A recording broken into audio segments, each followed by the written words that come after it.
गले में खोपड़ियों की माला, बड़ी लाल आंखें, बाघ जैसे नुकीले दांत, 4 भुजाएं और पूरे शरीर पर लिपटे हुए नाग। महादेव के सबसे भयानक अवतारों में से एक काल भैरव। भ यानी रचना, र यानी संरक्षण और व यानी विनाश, और काल जो समय और मृत्यु के चक्र से परे हैं। काल भैरव के 4 हाथों में से एक में त्रिशूल, दूसरे में डमरू और तीसरे में एक रस्सी होती है, लेकिन चौथे हाथ में होती है एक खोपड़ी या ब्रह्मा जी का 5वां सर। ये वो कहानी है जो जुड़ी है काल भैरव के जन्म से। शिव पुराण के अनुसार एक बार ब्रह्मा जी और विष्णु जी के बीच इस बात पर बहस शुरू हो गई कि सर्वश्रेष्ठ कौन है। बहस होते होते बात इतनी ज्यादा बढ़ गई कि उनके बीच युद्ध छिड़ गया। जब देवताओं ने यह देखा तो वो चिंता में पड़ गए और समस्या को सुलझाने के लिए वो शिव जी के पास पहुंचे और उनसे मदद मांगी। शिव जी, जो ये सब पहले से ही जानते थे, देवताओं के साथ चलने को तैयार हो गए। वो युद्ध के स्थान पर पहुंचे तो उन्होंने देखा ब्रह्मा जी और विष्णु जी के अस्त्रों से आग निकल रही थी। इससे तीनों लोग जलकर खाक हो सकते थे। शिव जी अंतर्ध्यान हो गए। उन्होंने एक बड़े से आग के स्तंभ का रूप ले लिया। अस्त्रों की सारी अग्नि स्तंभ में समा गई। ब्रह्मा जी और विष्णु जी जब इस आग के स्तंभ को देखा तो वो हैरान हो गए। वह दोनों उस स्तंभ के छोर को ढूंढने लगे ताकि ये फैसला हो सके कि सर्वश्रेष्ठ कौन है।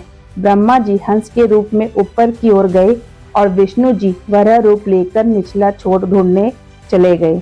बहुत देर तक खोजने के बाद भी उन्हें दूर दूर तक स्तंभ का छोर नहीं दिख रहा था।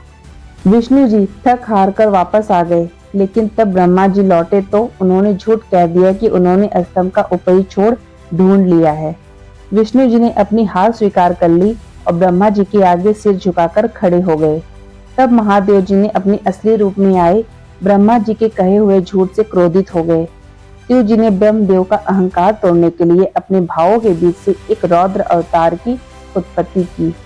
काल भैरव का रूप विकराल था, डरावना था। उन्होंने शिव जी के आदेश पर अपनी तलवार निकाली और ब्रह्मा जी का एक सर काट दिया। वह सर जिसके मुख से झूठे शब्द निकले थे।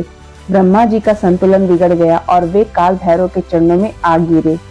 ब्रह्मा जी का एक परम ब्राह्मण थे और इसलिए काल भैरव पर ब्रह्म हत्या का पाप चढ़ गया और ब्रह्मा जी का वो कटा हुआ सर काल भैरव के हाथ में चिपक गया, जिसे ब्रह्म कपाल कहा जाता है। ब्रह्म हत्या के इस पाप से मुक्त होने के लिए काल भैरव अलग अलग तीर्थ स्थानों पर गए, लेकिन उन्हें कहीं भी मुक्ति नहीं मिली। आखिर में वो काशी पहुंचे। जैसे ही उन्होंने काशी की धरती पर कदम रखा, उन्हें ब्रह्म हत्या के दोष से मुक्ति मिल गई और ब्रह्मा जी का वो सर जो उनके हाथ से जुड़ गया था, अलग होकर वहीं गिर गया। आज इस स्थान को कपाल मोचन तीर्थ नाम से जाना जाता है और इसी जगह पर काल भैरव का मंदिर भी है। ऐसा माना जाता है कि तभी से काल भैरव काशी में रहते हैं और यहाँ आने वाले भक्तों की रक्षा करते हैं। इस मंदिर में दर्शन करने से सारी नेगेटिव एनर्जी इंसान से दूर हो जाती है। काशी के भगवान विश्वनाथ की आराधना भैरव बाबा की आराधना के बिना अधूरी मानी जाती है। मान्यताओं के अनुसार काशी जाने वाले लोगों को सबसे पहले इस मंदिर में जाकर काल भैरव के दर्शन करने होते हैं और काल भैरव से काशी में प्रवेश करने की परमिशन लेनी होती है और इसलिए काल भैरव को काशी का कोतवाल भी कहा जाता है। काशी में यमदूतों के आने की भी मनाही है, क्योंकि यहाँ काल भैरव का वास है। यहाँ पर मरने वाले लोगों का न्याय काल भैरव ही करते हैं। काशी के साथ साथ काल भैरव शक्तिपीठों की भी रक्षा करते हैं। जब देवी सती के शरीर के टुकड़ों से शक्तिपीठों का निर्माण हुआ था, तब शिव जी ने भैरव अवतार में इनकी रक्षा करने का प्रण लिया था। हर शक्तिपीठ के साथ एक भैरव का मंदिर स्थापित है, जिनकी आज्ञा के बिना कोई शक्तिपीठ तक पहुंच भी नहीं सकता। अगर आपके पास भी ऐसी ही कुछ रहस्यमयी कहानी है तो हमें कमेंट सेक्शन में जरूर बताएं और चैनल को सब्सक्राइब करना ना भूलें।